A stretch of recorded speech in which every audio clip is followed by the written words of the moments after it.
Hello everyone, welcome back to my channel UGC NET with Pinku. So आज हम लोग पढ़ेंगे the sale of goods act में rights of unpaid seller, rights of buyer और remedies of buyer against the seller. तो चलिए start करते हैं। सबसे पहले हम लोग ये देखते हैं कि हमारा अनपेड जो सेलर होता है उसके राइट्स क्या क्या होते हैं अगेंस्ट द बायर।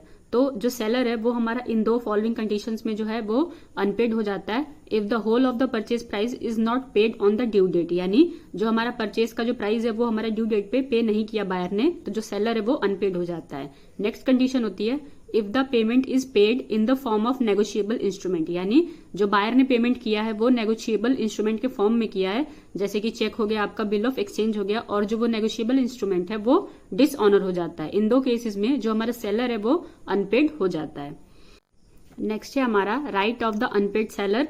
ये जो है हम लोग इसको दो कैटेगरीज में डिवाइड करते हैं। पहली होती है आपकी against the good and second one is against the buyer personally. तो सबसे पहले हम लोग अगेंस्ट द गुड को देखते हैं।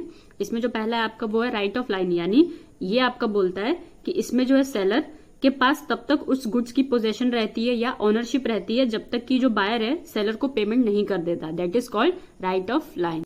नेक्स्ट है हमारा right to stoppage in transit. ये आपका बोलता है कि इसमें जो है जो गुड्स का बायर होता है वो जब इनसॉल्वेंट हो जाता है एंड गुड्स जो है अगर वो आपकी ट्रांजिट के प्रोसेस में है तब भी सेलर के पास ये राइट होता है कि वो गुड्स के ट्रांजिट का जो प्रोसेस है उसको रोक दे। That is called right to stoppage in transit. Next है आपका राइट ऑफ रीसेल, यानी रीसेल का मतलब होता है हुआ आपका फिर से बेचना, यानी इसमें जो है आपका अनपेड सेलर के पास ये राइट होता है कि वो जो गुड्स को है वो फिर से बेच सके। That is called right of resale.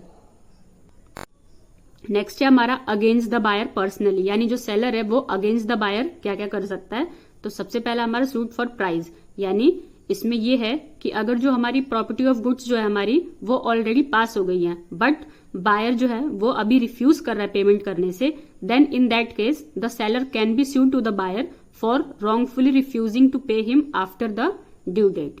Next है हमारा suit for damage for non acceptance, यानी इसमें जो है बायर अगर रॉन्गफुली रिफ्यूज और निग्लेक्ट कर देता है गुड्स को एक्सेप्ट करने से एंड बायर की नॉन एक्सेप्टेंस की वजह से सेलर को जो भी डैमेजेस होते हैं उन सब के लिए जो सेलर है वो स्यू कर सकता है बायर को under section 73 of the Indian contract act 1872 which deals with the damages and penalties.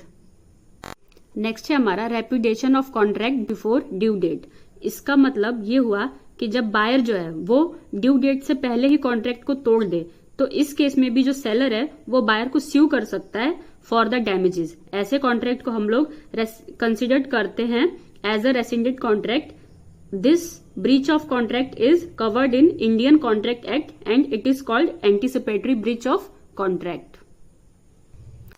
Next है हमारा सूट फॉर इंटरेस्ट। ये जो है आपका एक स्पेसिफिक अग्रीमेंट होता है बिटवीन बोथ द पार्टीज, यानी एक एग्रीमेंट हुआ बायर और सेलर के बीच कि बायर को किस दिन पैसा देना है सेलर को, बट अगर वो स्पेसिफिक डेट को यानी जो डेट हमने डिसाइड की है उस अग्रीमेंट के हिसाब से अगर उस दिन जो बायर है वो पैसा नहीं देता है तो फिर उस पर्टिकुलर डेट के बाद जो बायर है उसका इंटरेस्ट बनने लगता है उस अमाउंट पर एंड जो सेलर है वो उस इंटरेस्ट के लिए बायर को स्यू कर सकता है।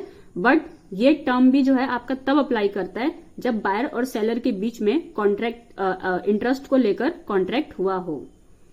सो ये तो हमारे सेलर के फेवर में बात, बट अब हम लोग ये देखते हैं कि बायर के पास क्या क्या राइट्स होते हैं अगेंस्ट द सेलर। नेक्स्ट हम लोग देखते हैं राइट्स ऑफ बायर। बायर के क्या क्या राइट्स हैं। सेक्शन 31, 32 में आपका है rights to have delivery as per contracts. Section 37 right to reject the goods if they are delivered in wrong quantities, यानी अगर रॉन्ग क्वांटिटीज में है तो जो बायर है वो गुड्स को रिजेक्ट कर सकता है। फिर है section 38 right to refuse the delivery of goods by instalments. Next है 39, ये आपको बोलता है right to notice of shipment in case the goods are sent by sea so that he may get the goods insured. Next हमारा section 41 ये बोलता है right to examine goods for the purpose of ascertaining whether they are in conformity with the contract. Next है हमारा remedies of buyer against the seller, यानी buyer के पास क्या क्या रेमेडीज होती हैं अगेंस्ट द सेलर। तो सबसे पहले होती है damages of non delivery. According to section 57 अगर कोई भी सेलर रॉन्गफुली और निग्लेक्टफुली जो है रिफ्यूज कर देता है गुड्स को डिलीवर करने से तो इस केस में बायर को जो भी लॉस होता है नॉन डिलीवरी से, उसके लिए क्या है, बायर वो सेलर को स्यू कर सकता है।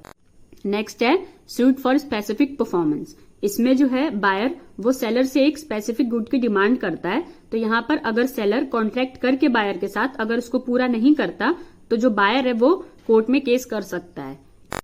नेक्स्ट है suit for breach of warranty, यानी जब भी जो हमारा सेलर है वो ब्रीच करता है वारंटी ऑफ द गुड्स को, तब भी जो हमारा बायर है वो सिंपली गुड्स को रिजेक्ट नहीं कर सकता। इस कंडीशन में बायर के पास दो ऑप्शन होते हैं।